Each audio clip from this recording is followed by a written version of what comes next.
हेडलाईन्सचे प्रायोजक आहे NBC bearings, लांब पळण्यासाठी।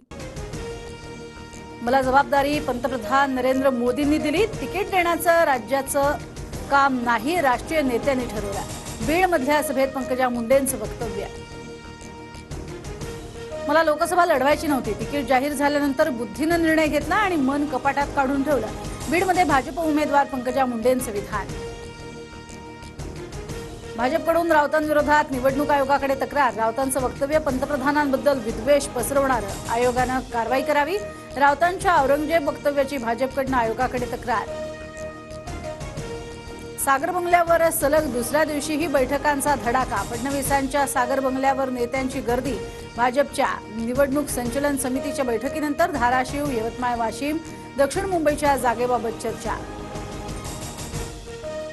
पक्ष, घड्याळ आणि झेंडा सर्व चोरून घेऊन गेले। चोरी होते पण आपण घर चालवणं बंद करत नाही। शरद पवारांचा अजित पवारांवर निशाणा, तर तुतारी घेऊन नव्या उमेदीनं काम करू, पवारांना विश्वास।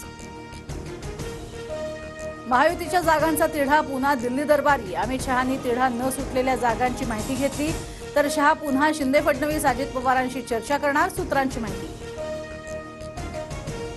उद्या दिल्लीमध्ये भाजपच्या केंद्रीय निवडणूक समितीची बैठक। उपमुख्यमंत्री देवेंद्र फडणवीस बैठकीला उपस्थित राहणार।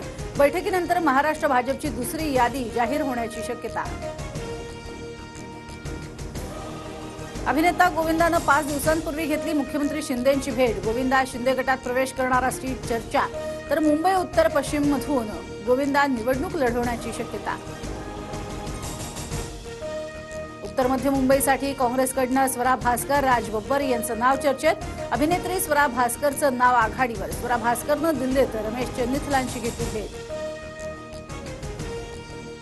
पुणे लोकसभा निवडणुकीत तिरंगी लढत। भाजपकडनं मुरलीधर मोहोळ, काँग्रेसकडून रवींद्र धंगेकर, तर वसंत मोरे अपक्ष लढणार।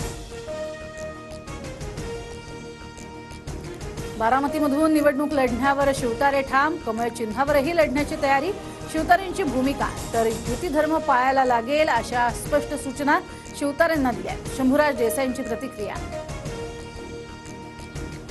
मुख्यमंत्री शिंदेंनी शिवतारेंवर शिस्तभंगाची कारवाई करून त्यांची तात्काळ हकालपट्टी करावी। अजित पवार गटाचे उमेश पाटील आक्रमक।